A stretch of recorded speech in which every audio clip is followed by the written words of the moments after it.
we joined SaaStock a little while ago and are part of their founder circles. It's been absolutely brilliant for us. We first came into it to further our community, our reach, our network, and to learn from some of the world-class speakers that SaaStock has come and speak. And I have to say, it has been absolutely superb for us. Welcome to the SaaS Revolution Show. Tim Soulo, who is the CMO at Ahref. Welcome, Tim. Thanks a lot for having me, Alex. Yeah, great to have you on the podcast for the first time. Been following, I think, you on social for a good few years now. So great to get the opportunity to speak and learn a little bit more about you and what you've been doing at Ahref. Where are you dialing in from today? Are you in Singapore? Yeah, our headquarters are in Singapore, but I am from Ukraine, lived there for almost 30 years of my life, and we have many people in the leadership, including our founder from Ukraine. So shout out to Ukraine. Hopefully we'll win this battle. Yeah, no, definitely. We hope the same. Obviously, it must be very difficult, challenging times for you and your colleagues, and obviously the country of Ukraine as well. As a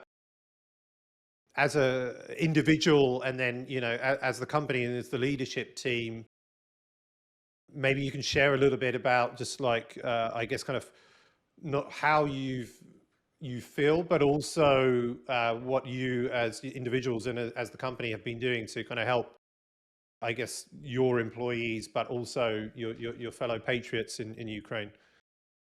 Yeah, the war had a pretty big impact on us, given that many employees of Ahrefs are Ukrainian, and many of us have families there, have friends there. So yeah, we are quite devastated. We just have trouble coping with what's happening and like seeing the news every day. And yeah, it's like it's a challenge. It has a mental toll on us, of course. And we've been participating in the charitable stuff. So our company was kind of collecting donations with the hands of our customers. Because we are a Singaporean company, we cannot really donate ourselves. Because I believe Singapore is having a neutral stance on this, so they are kind of not taking sides and they're not openly helping any of the countries. But given that our leadership is from Ukraine, we couldn't just stand aside. So our CEO and founder Dmitry decided that we're going to donate with the hands of our customers, and we basically posted a banner on our dashboard telling people that whatever sum they donate, we'll double that in their subscription period. So basically, you donate $100, we extend your subscription for $200. And I believe we donated this way over like $1.5 million. We collected $1.5 million US dollars to help all sorts of causes in Ukraine. Plus, we blocked all ad access from Russia, so no Russians are allowed to use Ahrefs at this time. Yeah, hopefully they will think about their politics and and what's happening in their country and all that. But yeah, let's not get too much into this because like I could probably talk about this all day.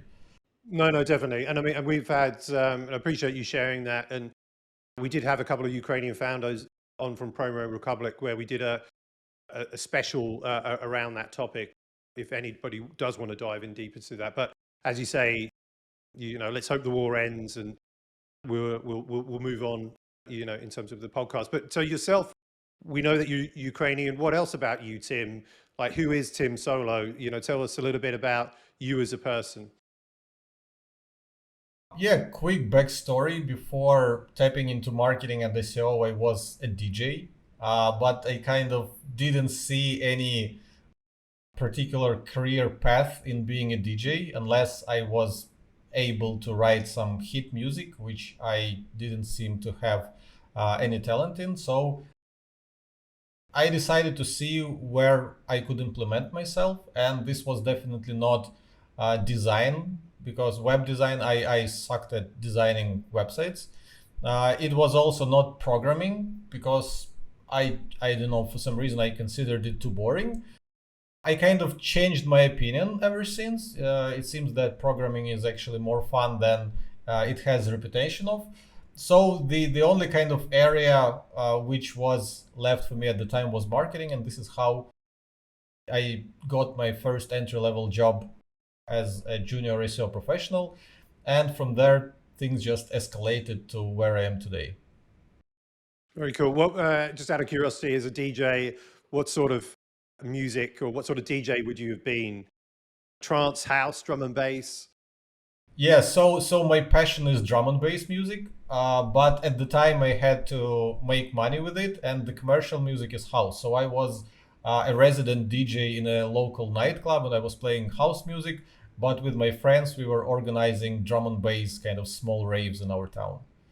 I guess that was also my first entrepreneurial kind of experience, because I was basically investing money to create some kind of rave, and I was getting profit out of it, which was quite interesting.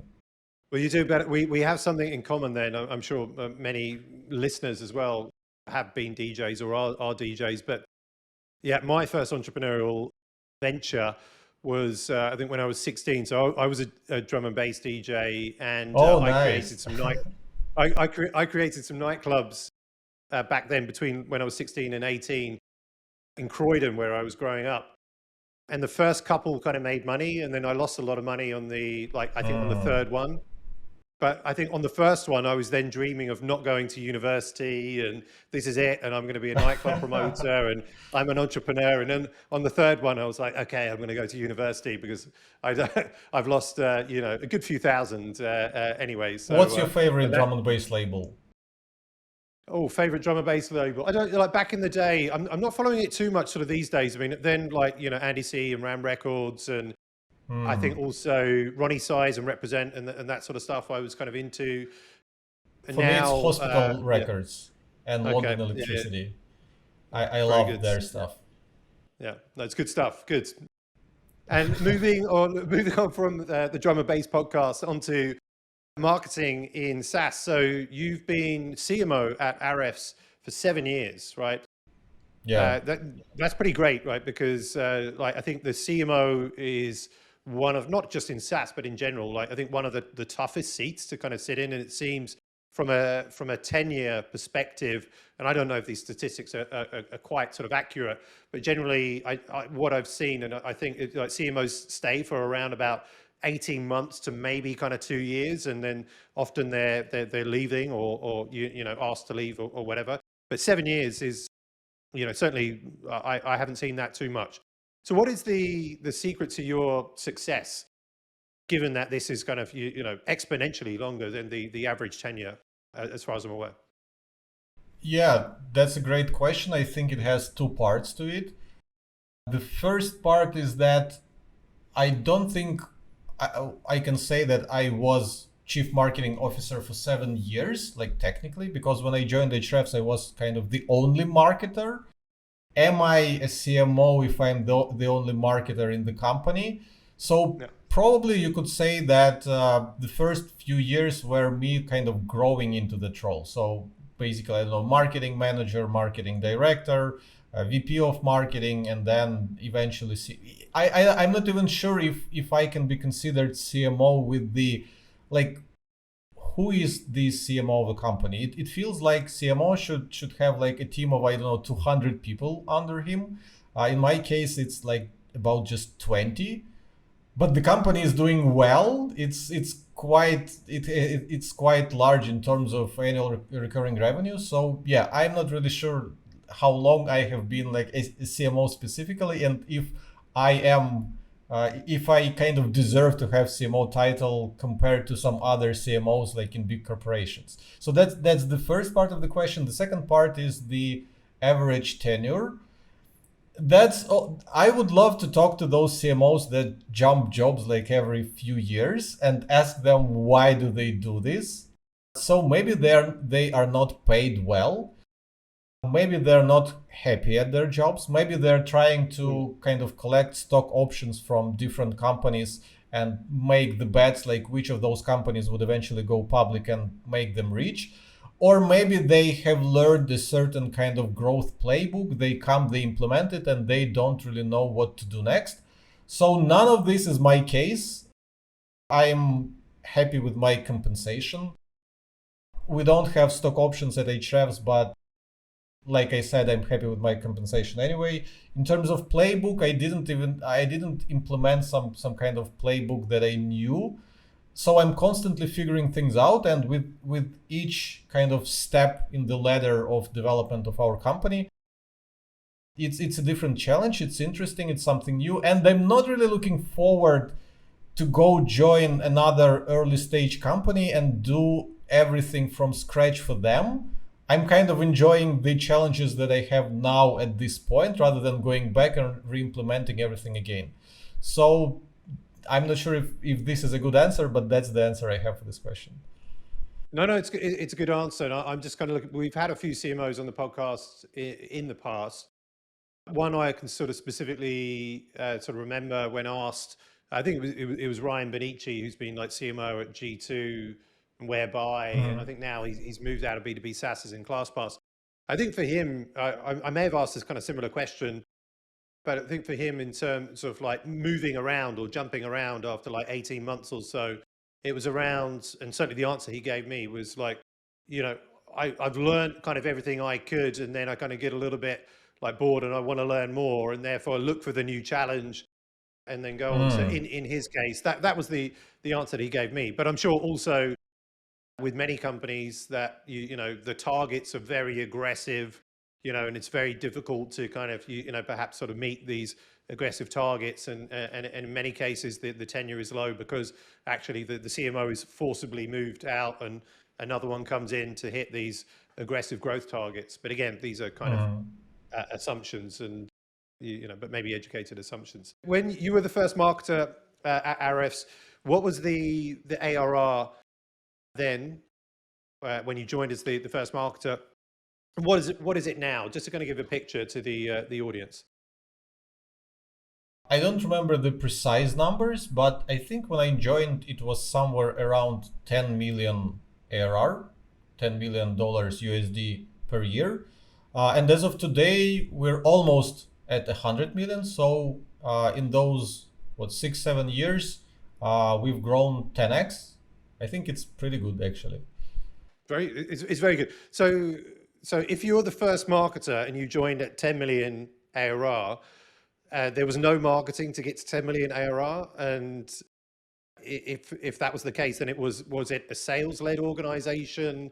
Like how I guess kind of quickly, you know, for the audience, then you know, did Ahrefs get to 10 million without marketing? Okay, so if I said the word first, I apologize. That is a mistake. I wasn't technically first, but I was the only one at the time I joined. So they did have a marketing person before me who, by the time I joined, was no longer with the company. I'm not sure like what happened there. But also the marketing activities were performed by other people in the company. For example, our CEO himself was doing a bit of marketing. He was connecting with influencers. He was responsible for setting up the affiliate program and like giving access to bloggers. Some of the people from the customer support team were doing some blogging and all that. So the marketing responsibilities were kind of spread around whoever the company had in the team at the moment. But technically, when I joined the company, I was the only dedicated full-time marketer at the time. Yeah, and I kind of absorbed all those responsibilities from all other people to myself and started slowly building out this into an actual kind of marketing department. Gotcha. No, thanks for the clarification there. So when you joined, the company's at 10 million ARR. You're the only marketer, you know, at that time at 10 million ARR. Yeah. In the first 12 months, you know, as the first or the only marketer, but obviously you may have hired. What were some of the things that you did in the 12 months new in the role and and kind of what really worked, what kind of stood out as, hey, this really kind of works, as like a home run, etc. So this was my first experience at like being in that situation, being the only marketer of a company that needs to grow past 10 million in ARR. And I didn't know what I was doing. I didn't know what to do. So I was basically all over the place. I was doing a little bit of everything, kind of like they say, throwing spaghetti at the wall and seeing what sticks. But the things that did work and where we started eventually investing more and more of our effort is, of course, blogging / content marketing / SEO. We were getting more and more search traffic. We were converting that traffic to paying customers, and I think we were kind of the pioneers, what today is called product-led content marketing, product-led content, something like this, because I believe we were one of the first few companies who started kind of like, I'm not sure if aggressively is the right word here, but aggressively promoting our product within our content. Before that, I didn't see many other companies doing this. Another thing that worked is that basically shortly after joining Ahrefs, I started a YouTube channel and I started posting some videos, some instructional videos, some tutorials, some feature announcements, etc. And from there, it slowly started growing, and eventually I found an amazing person to take over our YouTube channel. And as of today, we have like over 300,000 subscribers on our YouTube channel. And this is a big customer acquisition channel for us, and also a retention channel, loyalty channel, word of mouth channel, whatever. Another thing which I think was quite impactful in terms of what I did is that I hired an amazing designer / UI UX person, because before that, Ahrefs didn't have a good enough design, good enough interfaces. So I asked our CEO if I can be responsible for hiring the right person, because before working at Ahrefs, I used to work at a company called Template Monster. They are still selling website templates. So I had lots of friends among web designers, and they kind of developed some kind of taste for what is a good design, what is bad design. So I knew a little bit about typography, some design rules. And I kind of saw that the design and the interfaces at Ahrefs weren't really perfect at the time. So I asked our CEO if I can be responsible for hiring the right person, which I did. And then this person brought their friend, and the friend brought their friend. When you hire an A player, they bring other A players with them. So this is how our design team was developing. And I think that had a tremendous impact on the company, because we developed a better style, we developed better interfaces, and this played quite a big role, even though it took me just a few weeks to hire the right person, and it just went from there. And maybe the final thing that I can kind of highlight is connecting with influencers and building personal brand. Early on, being kind of the go-to person about all things Ahrefs. If you wanted to offer some partnership, or if you want to offer a feature, or if you want to submit feedback, that Tim is the guy you should talk to. And I was always extremely approachable. I was eager to talk to anyone. I think that helped a lot in building a network of people who were later our friends, partners, brand advocates, etc., etc. So yeah, these were some of the most effective directions where I applied myself in the first year.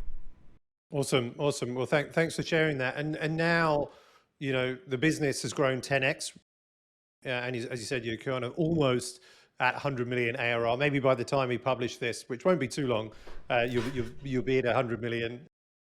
We can see, maybe we can sync around that. But so from 10 to 100, can you share maybe your top 5 marketing secrets? So they're not going to be secrets if we're sharing them, but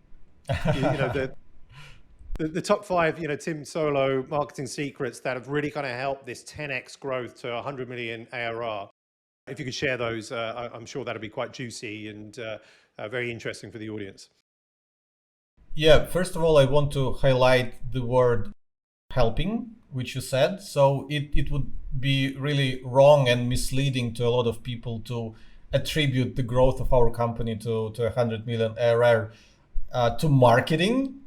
Obviously, it wasn't just marketing. Obviously, the product is the most important thing. If your product is bad, no marketing would save it. At least that is my opinion, and feel free to go on Twitter and debate me on that. But yeah, I'm completely convinced that if it's not product, the company wouldn't grow to where it is today. But what is marketing anyway?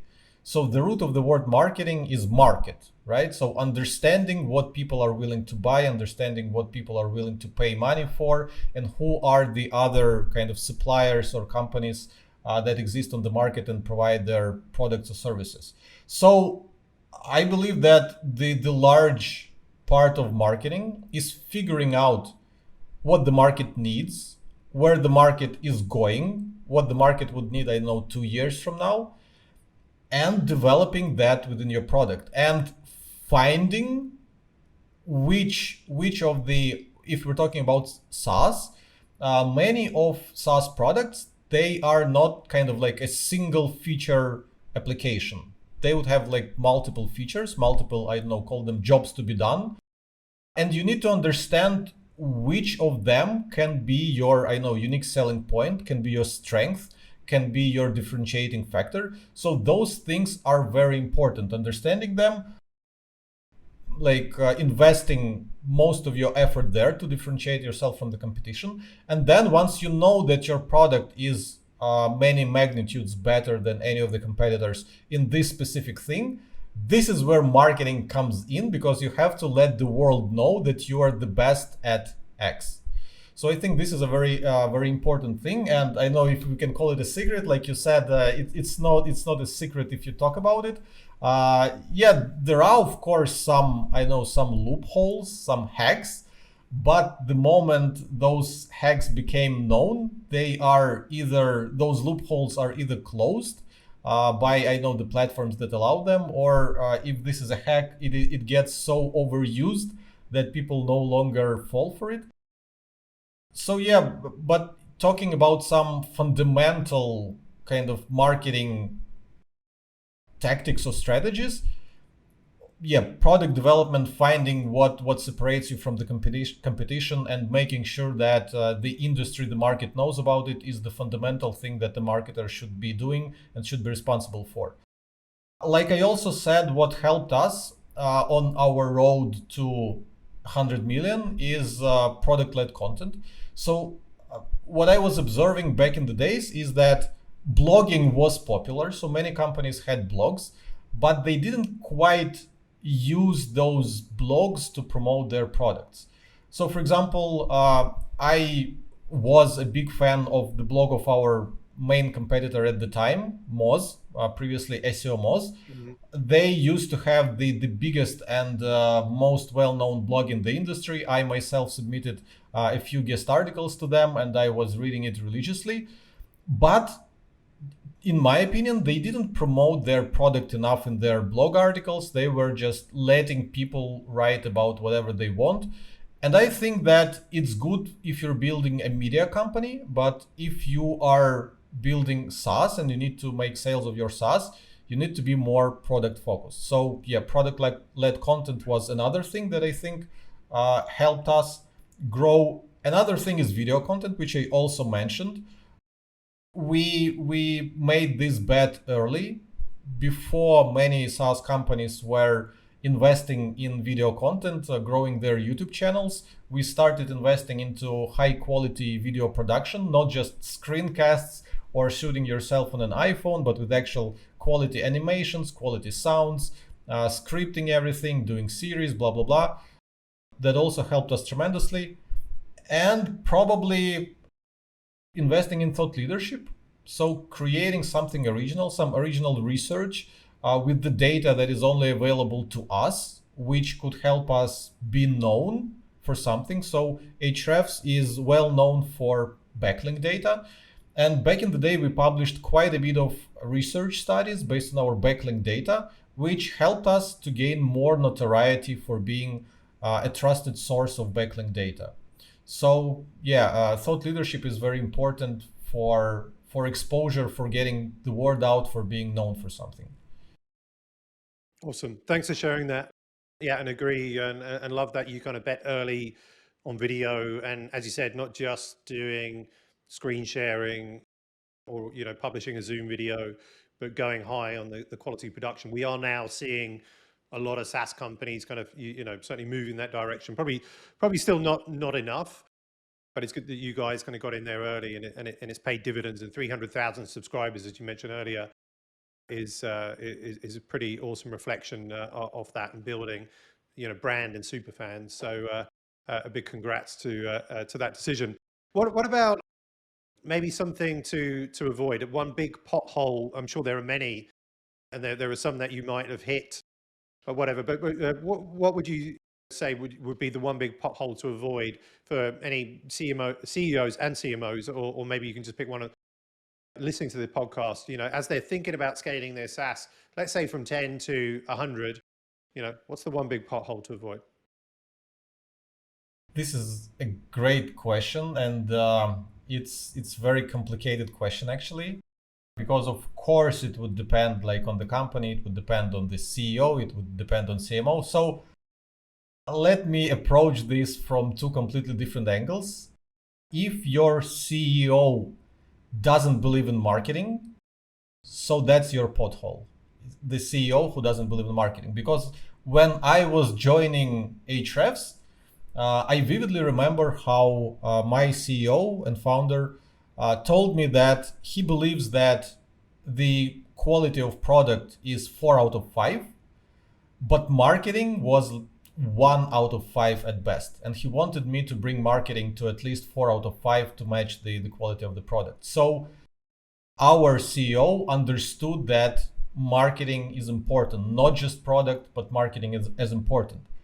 On the other hand, you might have founders and CEOs who think that marketing is the silver bullet, that this is what would save their company, this would save their product, and they would keep pumping money and resources into marketing, but the company would not just be getting off the ground. And in that case, you probably should invest into your product more, because if you're investing in marketing and this doesn't helping, you don't have the marketing problem, you have a product problem. Marketing is more or less straightforward. So it is much harder to create the kind of product that people would want to pay money for, and which would be better than any alternatives on the market, than to market it. Because if you have an amazing product, marketing that product is super easy. But if the product is bad, then no matter how you spend on marketing and no matter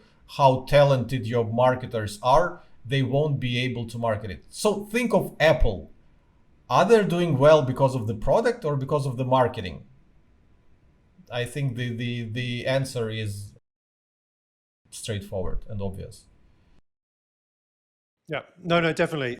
And I think that's great advice. And I've seen a lot, I think specifically, is it like Gainsight, talk about that, in ensuring that, the CEO, or you have a CEO that believes in marketing and the importance on that. And you would think it would be table stakes, right, for a CEO to believe that the company, needs marketing and, the importance of it, and to support, I guess the requisite marketing organization to build the business. But hey, maybe there are, a whole bunch that are just kind of focused in either being sales led or product led, and not necessarily just thinking about the additional kind of value of how marketing can accelerate what they already have, especially if they have an excellent product, right?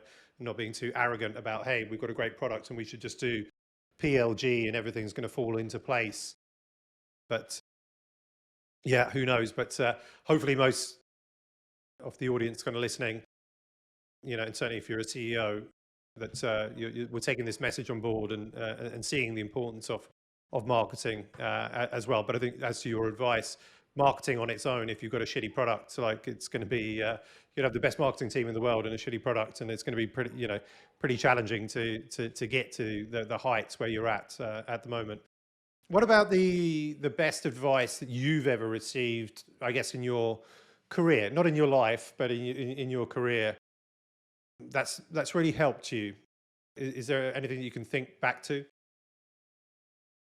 There are so many answers to this question depending on what is bothering you. So it could be as simple as get some nice sleep, and everything else will fall into place.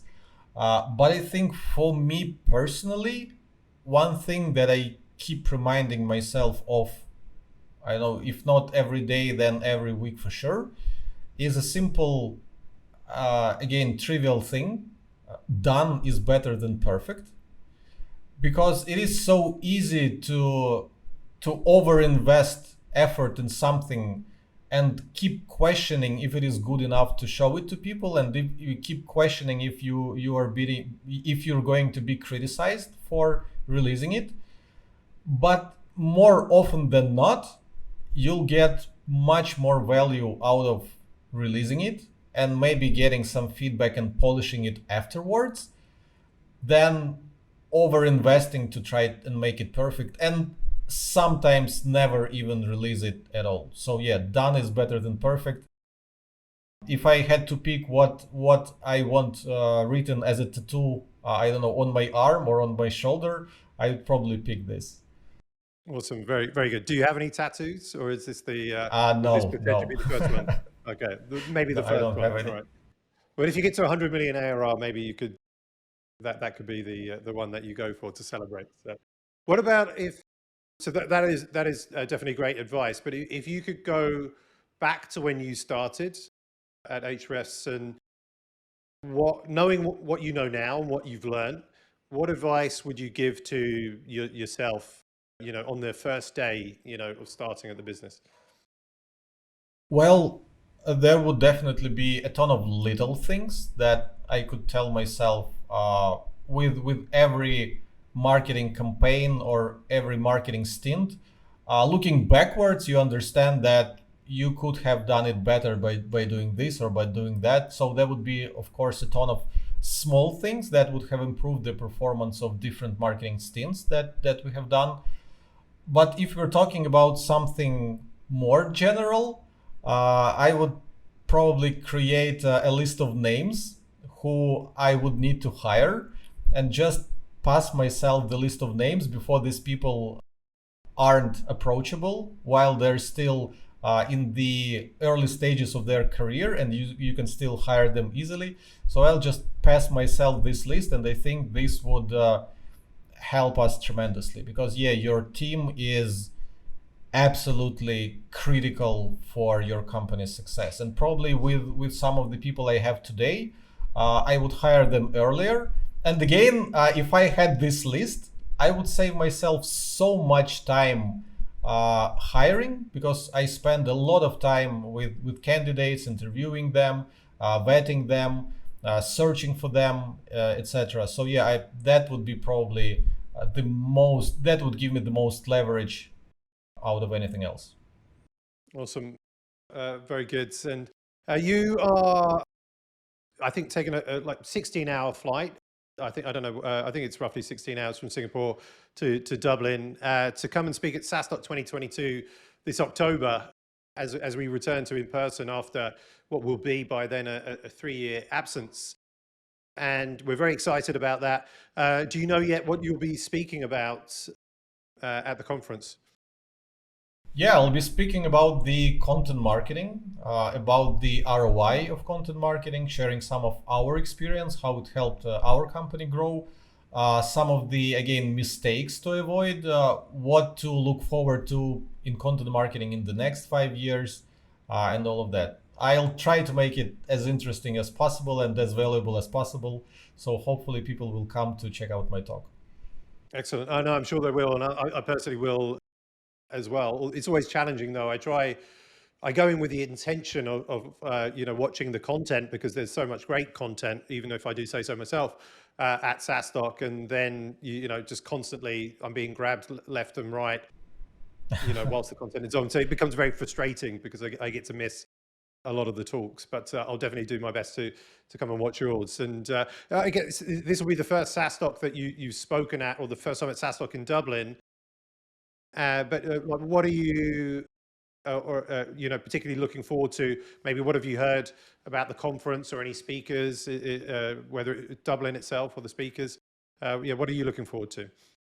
So what I am most looking forward to is simply mingling about around the like-minded people, meeting people, connecting with people, talking with people, just seeing people's faces and all that, because Singapore was quite stringent about their COVID policies, and for 2 years we couldn't really leave the country.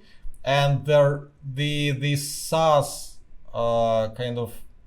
SaaS community in Singapore is very small, so you don't get a chance to meet a lot of people here. So I'm most looking forward to just go and meet people, talk to them, and of course to listen to some great talks. There are some good presenters. Connecting with them, discussing some issues with them. Yeah, just meeting people. That's probably the most important thing about conferences. Exactly. No, it is indeed just the ability, and certainly in a focus conference, to get together with your peers and just connect, talk, learn from each other. So yeah, very much looking forward to that and meeting in person in October at SaaStock 2022. And so Tim, final question: where can people find you online? If they listen to the podcast, they want to reach out, or they want to follow you, learn more about you. Where can they find you? I'm most active on Twitter. TIMSOULO, Tim Soulo.